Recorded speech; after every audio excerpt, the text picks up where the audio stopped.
Assalamualaikum warahmatullahi wabarakatuh. Perkenalkan, nama saya Tri Istia Handayani atau biasanya dipanggil Bu Iis.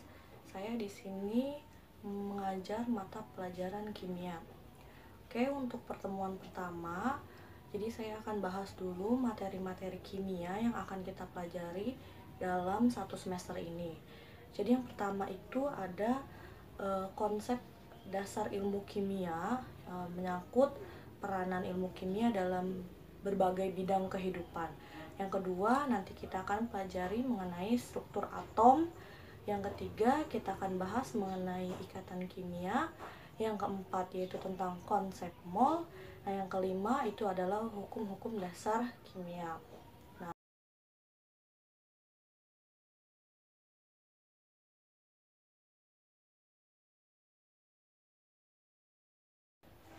Oke, di bab pertama ini kita akan bahas mengenai peranan ilmu kimia dalam bidang kehidupan. Nah, jadi sebelum kita bahas mengenai peranan ilmu kimia, kita harus tahu dulu apa itu kimia.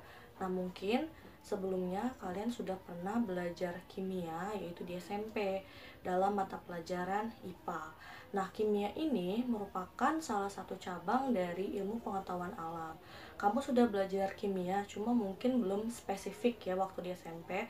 Nah, waktu di sekarang di tingkatan yang lebih tinggi untuk di SMA atau SMK, ya itu belajarnya lebih spesifik lagi, yaitu dalam namanya ilmu kimia ya. Oke, jadi ilmu kimia itu apa sih? Jadi ilmu kimia ini berasal dari bahasa Arab yang artinya alkimia. Alkimia itu artinya perubahan materi. Nah, ilmu kimia modern ini diperkenalkan oleh ilmuwan Prancis yang namanya Antonio Lavoisier ya. Jadi ilmu kimia adalah ilmu yang mempelajari komposisi, struktur, sifat, perubahan, serta energi yang menyertai perubahan suatu materi. Nah, materi itu sendiri itu apa? Materi adalah segala sesuatu yang menempati ruang dan memiliki massa. Jadi segala sesuatu yang ada di sekitar kita ini disebut dengan materi ya. Jadi ilmu kimia itu mempelajari tentang semua hal yang ada di kehidupan kita. Oke, untuk peran ilmu kimia nanti akan saya bagi dalam beberapa bidang ya. Oke, ada bidang pertanian, ada bidang medis, ada bidang industri, ada bidang kosmetik, arkeologi, hukum, dan masih banyak lagi. Oke, yang pertama yang akan saya bahas ini adalah dalam bidang pertanian. Nah, dalam bidang pertanian ini ilmu kimia ini sangat besar peranannya, yaitu dalam industri pupuk yang pertama ya. Untuk industri pupuk ini pasti pupuk itu menggunakan bahan kimia. Contohnya mungkin yang sudah kita kenal yaitu adalah pupuk urea. Nah, pupuk urea ini mengandung unsur kimia yaitu nitrogen sebanyak 46%. Fungsinya pupuk itu apa sih? Fungsinya pupuk itu adalah untuk menyuburkan tanah ya.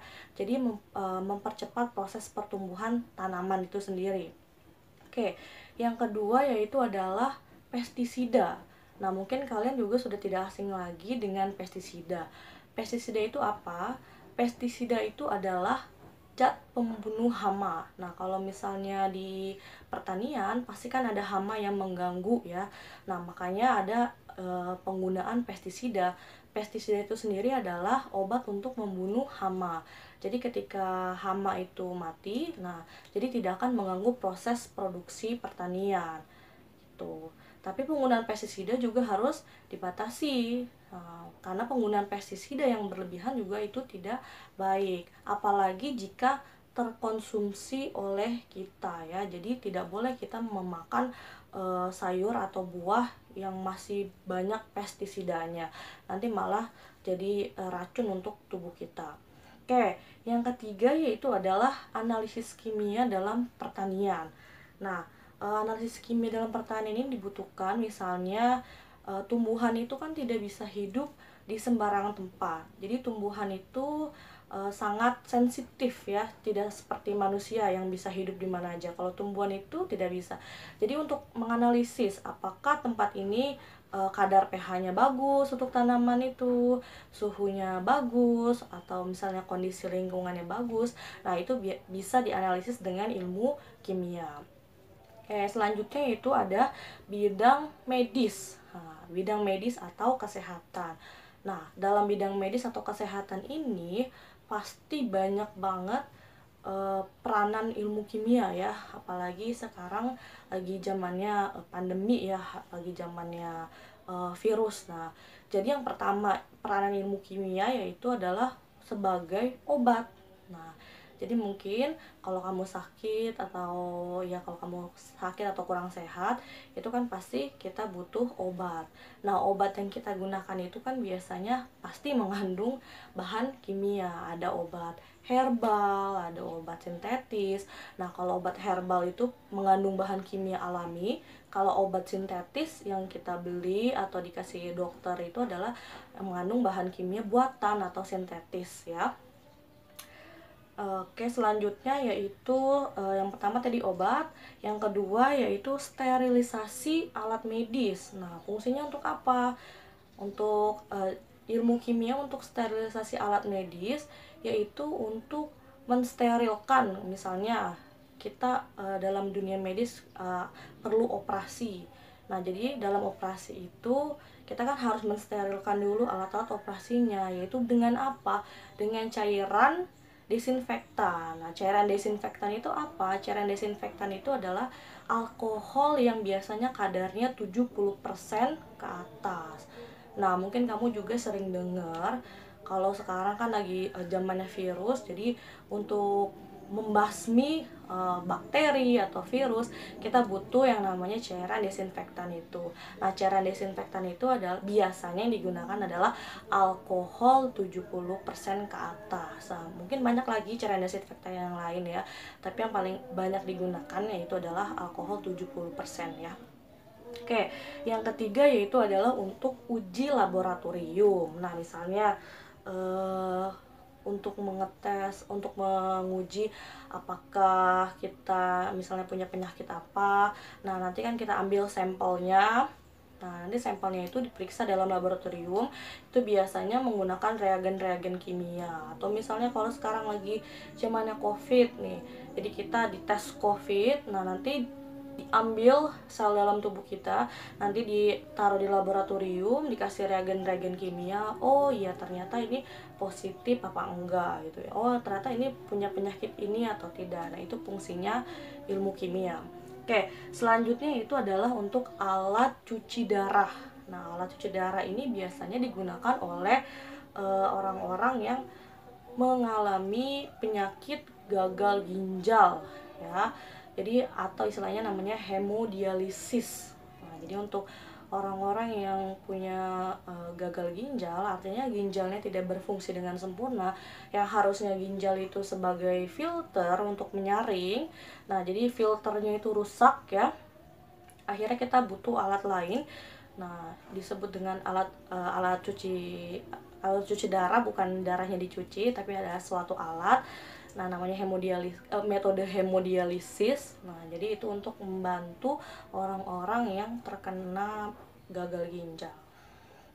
Oke, selanjutnya yaitu adalah dalam bidang industri. Nah, mungkin dalam bidang industri juga sudah tidak asing lagi dengan yang namanya kimia. Pasti ilmu kimia ini sangat penting sekali dalam bidang industri ya. Pertama, mungkin ada berbagai macam bidang industri ya. Yang pertama yaitu adalah industri plastik. Nah, jadi industri plastik ini juga dia pakai bahan kimia. Nah, kita tahu ya sekarang berbagai jenis macam plastik. Jadi ada yang plastiknya macam-macam ya. Ada yang mungkin kalau kita pakai untuk kantong kresek, atau misalnya untuk botol, dari plastik yang kualitasnya rendah sampai plastik yang kualitasnya tinggi ya. Oke, terus yang kedua yaitu adalah industri deterjen. Nah, kita butuh deterjen ini ya untuk membersihkan pakaian gitu. Itu juga sama, bahan deterjen itu biasanya menggunakan bahan-bahan kimia. Oke, yang ketiga yaitu adalah industri cat. Industri cat juga sama, dia juga pakai bahan kimia untuk memberikan ya supaya warnanya lebih bagus, supaya catnya lebih tahan lama ya. Selanjutnya itu adalah industri semen ya. Jadi kalau membangun rumah kan pasti kita butuh semen. Nah, semen ini juga sama, dia mengandung bahan kimia dan sangat diperlukan oleh manusia gitu dalam kehidupan sehari-hari. Oke, tadi udah bilang industri. Yang keempat sekarang yaitu dalam bidang kosmetik. Nah, mungkin ini untuk para perempuan ya biasanya ya. Nah, bidang kosmetik ini, apalagi kalau misalnya sekarang kita tahu banyak kosmetik yang katakanlah yang murah gitu. Nah, untuk para wanita-wanita atau perempuan ini jangan sembarangan memilih kosmetik. Jadi minimal kita harus tahu dulu, harus ada kode BPOM-nya. Nah, minimal ada itulah. Jadi kalau misalnya ada yang bilang kosmetik murah untuk mencerahkan dengan lebih cepat dan sebagainya, nah itu jangan dipakai karena biasanya untuk kosmetik kayak gitu sudah jelas pasti mengandung merkuri. Nah, merkuri itu ada apa? Merkuri itu adalah logam berat. Nah, itu logam beracun. Ya, itu nggak boleh masuk ke dalam tubuh manusia. Ya, dia itu sangat berbahaya. Jadi makanya jangan percaya sama pemutih yang instan, karena nggak ada yang pemutih instan, itu nggak ada. Karena basically itu balik lagi ke genetik manusianya masing-masing. Nah, jadi jangan asal sembarangan pilih kosmetik, jangan pakai kosmetik, maaf ya, maksudnya ada harga pasti ada kualitas gitu. Jadi jangan sembarangan pilih kosmetik yang murah, nanti takutnya itu akan berdampak panjang untuk kesehatan tubuh kita. Oke, selanjutnya yang kelima yaitu adalah di bidang hukum. Nah, fungsinya apa sih ilmu kimia dalam bidang hukum? Oke, kalau kita tahu misalnya sering kita dengar di TV itu misalnya ada kasus pembunuhan. Nah, terus apa hubungannya dengan ilmu kimia? Nah, kalau misalnya dokter-dokter forensik, nah kan dia kan harus menganalisis, nah bagaimana misalnya suatu orang itu meninggal. Nah, itu kan dalam ilmu forensik juga dia pakai bahan-bahan kimia juga untuk menganalisis, oh kenapa dia meninggalnya ini gitu, apakah karena dibunuh atau karena misalnya ada penyakit yang lain. Nah, itu biasanya juga pakai ilmu kimia. Oke, yang keenam yaitu dalam bidang arkeologi. Arkeologi ini misalnya kan kita tahu ya, dahulu itu kan zaman purba, itu kan pasti banyak fosil-fosil bekas zaman purba dulu ya. Misalnya ada fosil dinosaurus.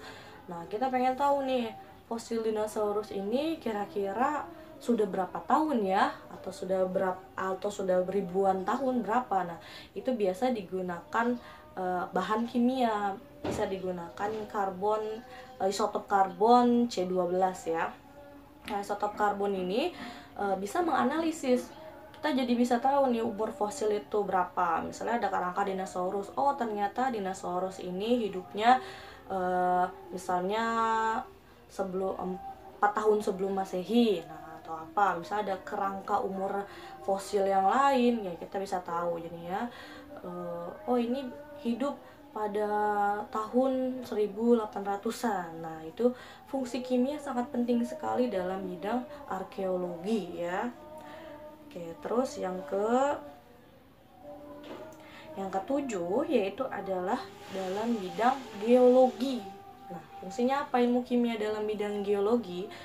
Dalam bidang geologi ini biasanya ilmu tentang bebatuan, namanya geologi ya. Oke, fungsi kimia itu adalah untuk pertambangan. Nah, misalnya ada pertambangan batu bara, ada pertambangan minyak, ada pertambangan emas. Apalagi Indonesia ini kaya akan sumber daya alamnya. Jadi banyak sekali sumber daya alam yang ada di negara Indonesia ini. gitu. Jadi misalnya kita ingin menganalisis atau tahu nih, oh ini sebuah, misalnya di daerah Tangerang ini ada tambangan apa ya. Nah itu bisa dianalisis dengan ilmu kimia gitu.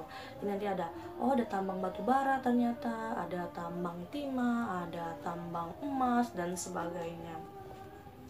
Oke, selanjutnya itu adalah dalam bidang ekonomi. Nah, dalam bidang ekonomi pun ilmu kimia punya peranan yang sangat penting. Nah, misalnya apa? Misalnya ketika kita ingin punya nilai jual yang tinggi, maka kita akan mengemas produk itu menjadi lebih menarik. Nah, bagaimana caranya supaya produk itu menarik gitu? Nah, kalau untuk makanan biasanya kita kasih warna supaya lebih menarik. Nah, jadi ketika produk itu menarik, maka nilai jualnya pun akan lebih tinggi. Nah, ketika nilai jual yang lebih tinggi, pasti kita akan mendapatkan keuntungan. Jadi itu adalah fungsi ilmu kimia gitu. Atau misalnya kita pengen bikin sesuatu dengan cost yang murah, tapi kita mendapatkan benefit yang tinggi. Bagaimana caranya? Yaitu misalnya kita analisis, oh bisa nih pakai bahan ini, ternyata pakai bahan yang ini harganya lebih murah, tapi kita bisa menjual dengan harga yang lebih tinggi. Artinya nilai ekonominya juga akan lebih tinggi, kita dapat laba yang lebih banyak gitu. Nah itu fungsinya ilmu kimia dalam bidang ekonomi. Oke, yang terakhir yaitu adalah peranan ilmu kimia dalam bidang lingkungan hidup. Nah, ini sangat dekat sekali dengan kita ya. Kalau kita tahu dalam lingkungan dari kita bangun sampai kita tidur lagi, kita tidak terlepas dengan yang namanya kimia gitu. Ketika kita bangun, ya, biasanya kita mandi biasanya menggunakan apa? Menggunakan sabun, menggunakan pasta gigi. Nah, itu juga pakai bahan-bahan kimia. Oke, setelah kita mandi, biasanya kita ngapain? Biasanya kita makan. Nah, kita makan pakai apa? Kita makan pakai bahan kimia. Nah, bukan bahan kimia yang berbahaya ya. Kita makan dengan bahan kimia yang alami ya. Bahan kimia yang memang ada di alam. Kita makan makanan yang mengandung karbohidrat, protein, lemak. Oke, setelah kita makan, kita ngapain? Misalnya kita beraktivitas, kita mau ke sekolah. Nah, kita mau ke sekolah kan kita naik kendaraan. Di kendaraan itu kita kan butuh apa? Butuh yang namanya bahan bakar. Bahan bakarnya pakai apa? Pakai bensin. Nah, bensin itu juga adalah bahan kimia. Oke, sampai di sekolah kita ngapain? Kita misalnya belajar. Kita belajar butuh apa? Kita belajar butuh buku, butuh alat tulis. Nah, sama itu juga adalah bahan kimia gitu. Jadi setiap hari kita tidak terlepas dengan yang namanya kimia gitu. Nah mungkin kalau di mindset kita kimia itu apa ya, bahan-bahan yang berbahaya, tapi tidak semua bahan berbahaya ya. Jadi makanan yang kita makan juga bahan kimia. Jadi ada bahan kimia yang sintetis atau buatan, ada bahan kimia yang alami, yaitu bahan kimia yang memang kita makan, atau misalnya bahan-bahan kimia yang memang terbuat dari alam, yang disediakan oleh alam ya. Tapi karena pada dasarnya manusia itu punya rasa yang tidak pernah puas, nah makanya kayaknya kurang nih kalau dari alam aja akhirnya kita bikin sesuatu. Nah jadi yang disebut dengan namanya kimia sintetis. Nah oke, terus ketika sekarang penggunaan bahan kimia yang berlebihan, nah itu juga tidak baik untuk kesehatan, ya, untuk lingkungan. Nah misalnya kalau kita terus-terusan menggunakan kendaraan ya, misalnya dekat aja kan karena kita bisa jalan kaki gitu, tapi dekat aja kita nggak mau jalan kaki gitu, kita pakai motor, pakai kendaraan ya yang ada bahan bakarnya. Nah bahan bakar dari motor juga itu sangat berbahaya. Nah jadi sangat berbahaya kalau misalnya banyak emisi karbon dioksida, itu bisa menyebabkan greenhouse effect atau efek rumah kaca.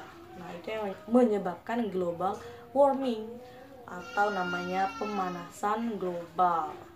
Nah terus Ada lagi misalnya kita menggunakan plastik secara berlebihan, nah, itu juga sama, tidak baik ya untuk lingkungan. Nah, kenapa? Sampah plastik itu juga sama bisa merusak lingkungan. Nah, makanya sekarang harus kalau bisa mengurangi lah. Kalau menghilangkan mungkin sulit ya, tapi setidaknya kita bisa mengurangi sedikit-sedikit penggunaan plastik ini. Oke, mungkin cukup sekian untuk materi hari ini. Itu aja akan saya jelaskan ya tadi tentang peranan ilmu kimia dalam kehidupan sehari-hari. Nah, mungkin minggu depan kita akan bahas lagi, yaitu tentang struktur atom. Assalamualaikum warahmatullahi wabarakatuh.